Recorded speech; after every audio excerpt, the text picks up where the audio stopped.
I wanted to say that for the past 2 months approximately, I've been crying myself to sleep every single night because this is the first time I do PasswordsCon when I'm actually not doing a talk myself. And that is because this year we had so many excellent submissions, and there are also backup speakers that will try to fit them into the schedule because we have synchronized completely with the rest of B-sides, as you've seen in the program, and there are breaks in here so that you will be able to get lunch and so on. And I don't really get the point of that. You can easily survive until Thursday, and we have passwords to discuss. So later today, and also 1.5 hour breaks, I will insert at least one additional talk. I will put it out on Twitter. I will also announce it in here when I know who will be speaking and exactly when, but there will be some additional talks as well. So having said that, I'm going to introduce you to JP Aumasson from Kudelski Security and his talk, What's Up Argon2? And I got to ask JP, is this going to be a lot of cryptography? A lot of equations in math, so if you don't like math, please leave the room. No, just kidding. Any kittens? Sadly. No kittens, okay. Well, yeah. I'm not. So, no kittens. Yeah. No. So, how does let's give a small applause to. I can dance. So, yeah. All right. Hello. Good morning. So I'm happy to be here again. So I will talk about Argon2. So, who knows what Argon2 is? Oh, quite a few people. Who use Argon2? Come on. You're in the right room. That's going to be a super short talk, like 20 minutes or so, but I want to bore you with the equations. You probably heard about the password hashing competition. So if you did not, you may have heard about the AES competition like 15 years ago, where the US government picked the AES standard by selecting it from a bunch of algorithms submitted by researchers. So that was the same kind of process that we ran between 2013 and 2015. So we got a group of people like software engineers, password crackers, cryptographers, and we asked the community to submit their designs, algorithms, their code. And we validated it. We tried to figure out how secure are the submissions, how fast, how serious. And so in 2015, we decided that the winner would be Argon2. The hash function that I will present today. And so it's been about a year, and I will present what's been happening for this year. All right, so maybe besides the fact that we picked Argon2, which is the best password hash in the world, from my point of view, I think we also motivated researchers to care about password hashing. Because nobody really cared about research on passwords before. It was about cracking passwords. So that's nice, that's a fun topic, but you also need some different approach. Try to think about what's the optimal way to build a password hashing algorithm instead of just cracking MD5 SHA-1 for the rest of your life. So now we've got Argon2. Why did we pick it and not the others? There were plenty of very good submissions. So it's secure, but there were also some other secure submissions. It's one because we wanted people to use it. It's not an academic contest, it's not a beauty contest. It's an engineering contest, and one of the criteria was usability and UX and user friendliness. So it's pretty much simple. It's easy to use. I hope so. I'll hope to convince you that that's true. So who's behind? It's not me. It's some people from Luxembourg, some very well-established cryptographers. Alex Biryukov, who's been leading the lab for a couple of years now. Daniel Dinu and Dmitry Kovatovich, who is the lead designer of Argon2. All right. So how does this work? I have no math, no equations. First of all, you take your password, you take a salt, you take a bunch of parameters, and you hash everything using some cryptographic hash functions like a general purpose cryptographic hash. It happens to be based on Blake 2, but you could use any hash function you want. So that you get a value called h, and what you're going to do, you're going to allocate a bunch of memory, a table of 2 dimensions, a bunch of rows, a bunch of columns, and the size will depend on the memory parameter that you choose. So if you want this table to be just 1 kilobyte, it will be 1 kilobyte, but you can make it up to 1 gig or even more. You can make it, I don't know, 10 terabytes if you like. So using your value h that depends on the password, so you can't determine h if you don't know the password, you will fill this huge table. You will fill the first column, the second column, the third column, and so on and so forth, but sequentially. So to fill the nth column, you need to know the column that comes before.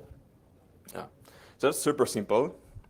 So how does it work? You have blocks in this table.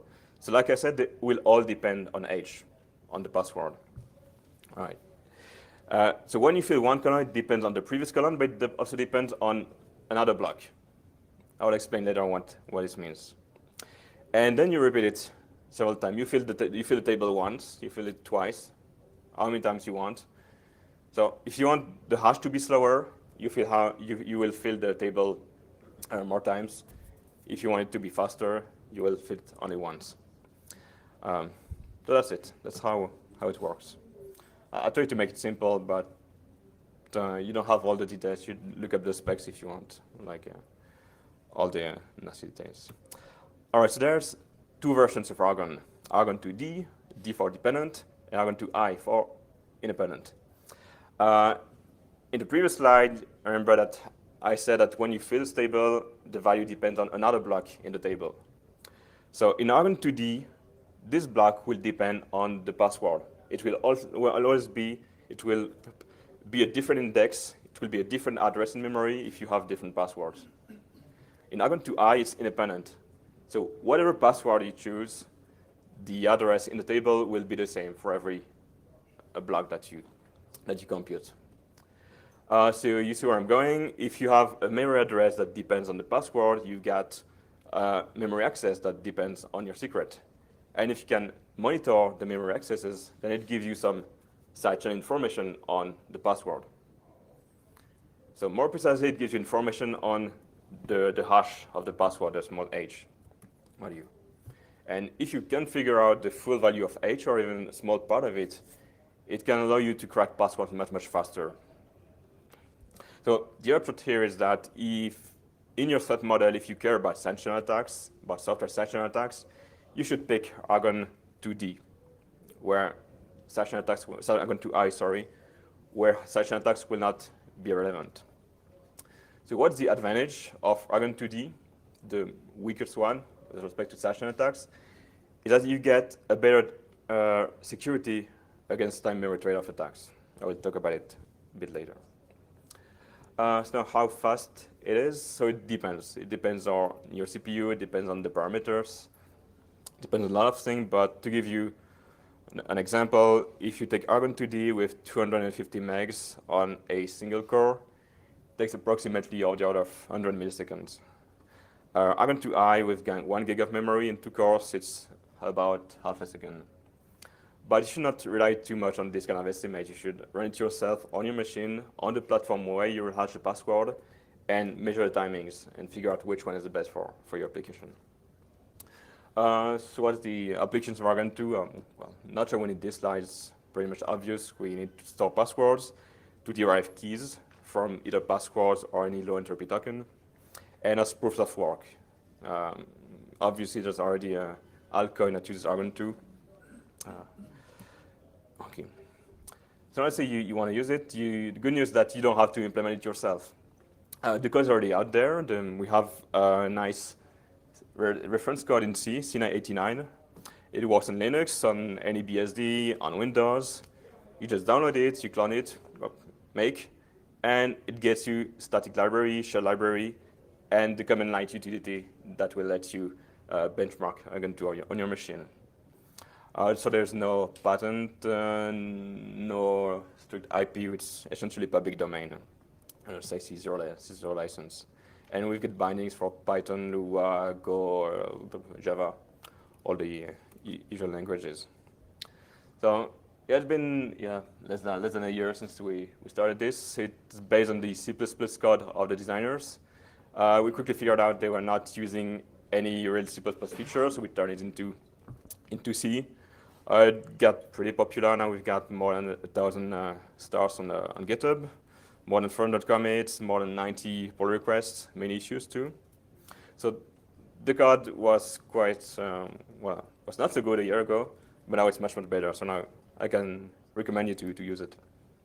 So I'd like to thank everyone who contributed to Argon2, Samuel, Dimitri, me and other guys.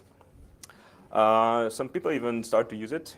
Libsodium, which is maybe one of the best crypto libraries and one of my favorites.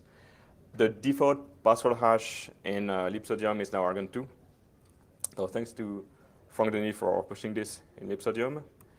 There's a Debian package that provides you with a library and the command line utility to use Argon2 so that you don't have to build it yourself or to implement it yourself. So now the elephant in the room, why using Argon2 and not something else. So there's no simple and square, but I will only compare it to script. So script is used to be the state-of-the-art password hash before we did this. But one of the reasons we did PhD is that we were not satisfied with script. So script is good. It kind of does the job. It uses a lot of memory. But if you ever try to use script, you know that it's not easy to use. You get a bunch of parameters, not very clear what they're doing. You can make it bigger. You can make it use more memory. But for instance, you don't have a time parameter that makes it slower without making bigger. That's inconvenient if you want to make it slower without using more memory. And like I said, in Argon2, we have two versions. One data independent and one data dependent. So in script, you don't have a data independent mode. That's another limitation.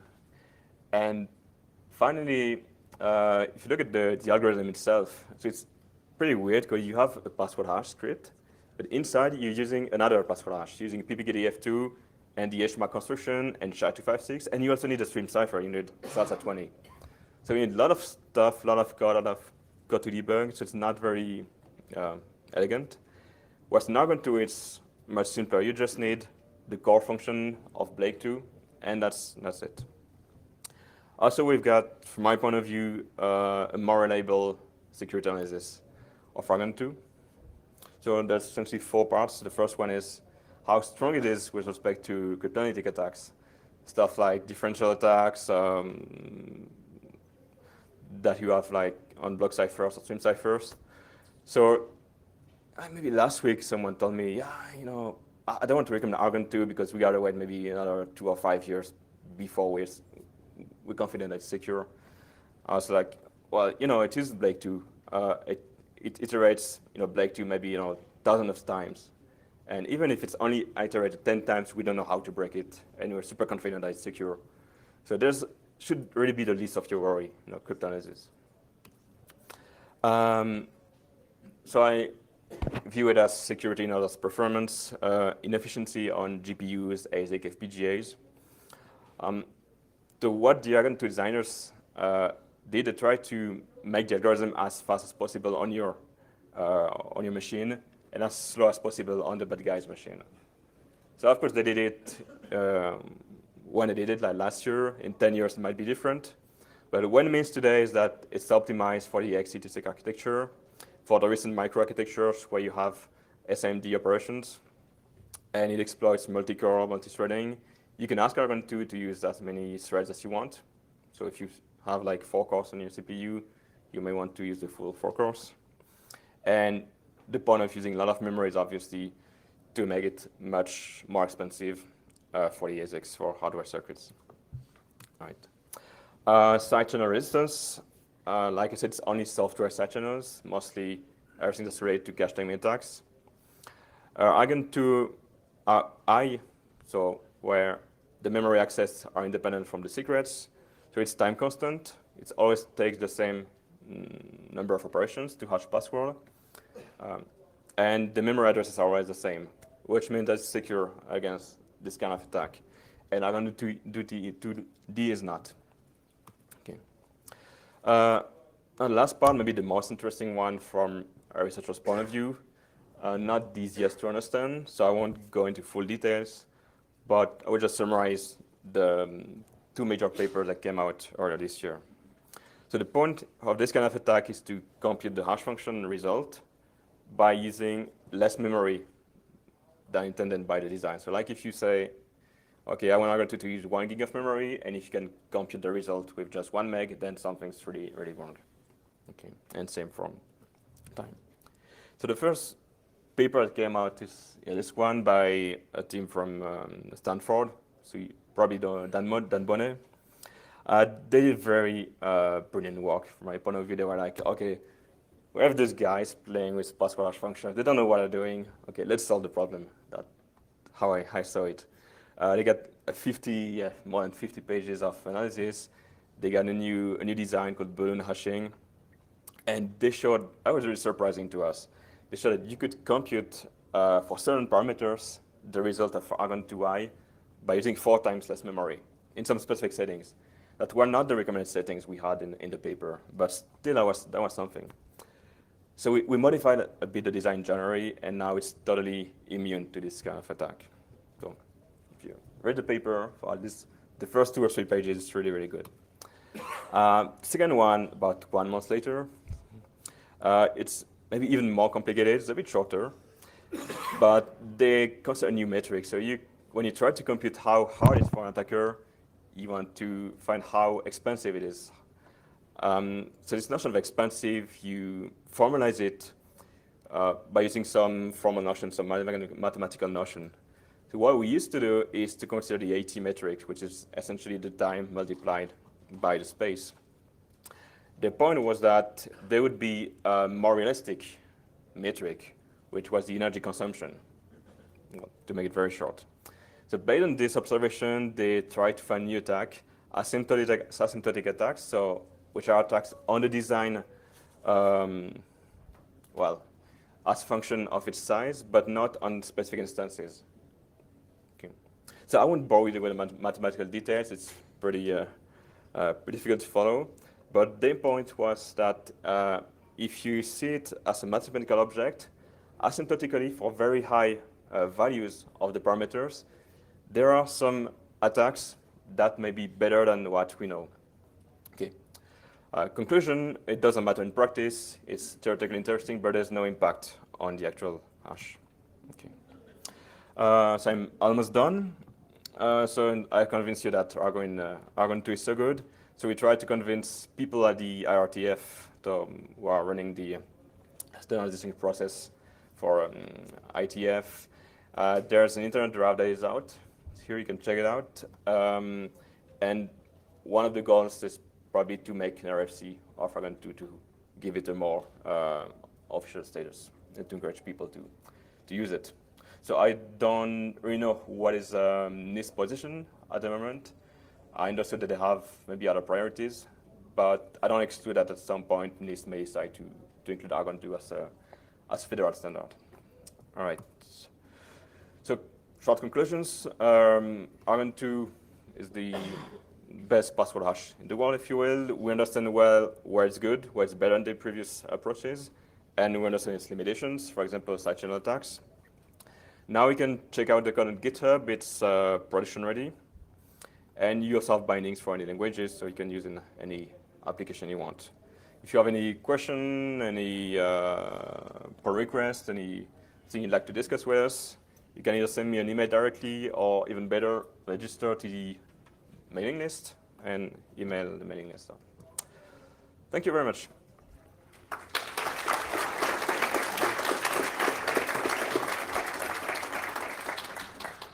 That easy, but still there might be questions for JP. Yeah. Raise your hands.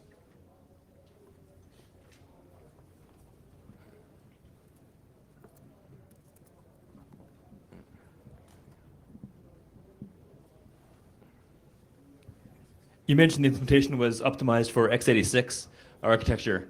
I'm thinking of putting it into apps running on phone devices, which would be more ARM architecture.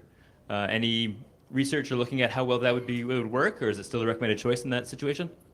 So the question is about is it worthwhile to look at ARM implementations of Argon2? Actually, the implementation is just C89. We don't have assembly implementations, neither for ARM or for other architectures. It should compile on ARMS. I don't know if it's worth the effort of ARM optimizations. I'm really not sure. Maybe you want to discuss this with us. So if I interpreted you correctly, in a situation where you have a network logon and a malicious attacker monitoring the traffic and doing timing attacks, would that be a situation where the Argon2i is a better choice of algorithm? Okay, so the question is essentially if remote timing attacks are possible on Argon2. Well, we've seen that on other pieces of software, timing attacks that were assumed to be only feasible locally turn out to be feasible remotely. So I would not make any claim on the resistance to remote timing attacks, and you should probably go with Argon2i then. More questions? Oh, Jeff, come on. Yeah. Okay. Well. Okay. Oh, so, okay. Well, you were late, Jeff. So. Yeah. I'll- So, have you made any effort to get this into some of the common key password manager programs, particularly KeyPass, which is an open source we project? Try to push it in popular password managers. We did not. Maybe we will. Yeah. Well, we can give that question to. We have Jeff Goldberg from Agile Bits, producers of 1Password, in the audience. So Jeff. Yeah, you can give him an applause as well. That's okay. Jeff, Argon2 in 1Password, please. Well, we've got, we'd love to, obviously. But some of the clients that we use, there's just no way to get it in there yet. We're still dependent on PBKDF2. Yeah. Just given the particular platform. Okay, I'll stop using 1Password and go for a keep. I'm kidding. So I have to admit that. But actually, my question was kind of for all of those people who said that they were familiar with Argon2 and not using it, is kind of why. Are they in the same position that I'm in? Is that we've got one platform where we need to do it in JavaScript. I guess they heard about it, but they don't get to choose a password hash. Okay.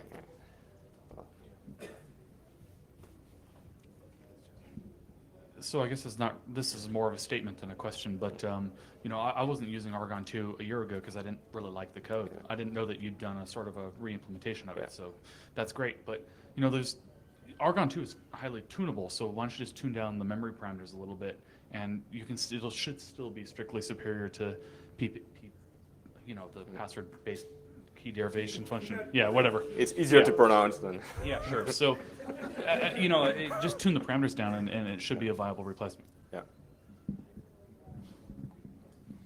More questions? None. One. No, zero. Just going to say, it should be a replacement just because it's quicker to say. Steve. There you go. So you said that script can't be, script can't be slowed down. Yeah, I know what you're going to ask. P parameter. P parameter, yeah. But it makes it slower, but it increases the parallelism. So if you don't want to be more parallel, if you want to be fully serial, if you just, P is a parallelism. So if it's larger, then you can parallelize it even better than. Well, all it does, so the way P works is so you have the setting for however much memory. Yeah. Then that block Yeah. is just repeated multiple times. You can do them sequentially or all at the same time with more memory, obviously. Yeah. But it is a way to make it slower. Okay. Yeah. It's not clear from the. Yes, specification, it is very not clear. Yeah. Because Thanks for correcting me. Okay. More questions? Well, then I would just say thank you, JP. No, thank you, Per. Thank you.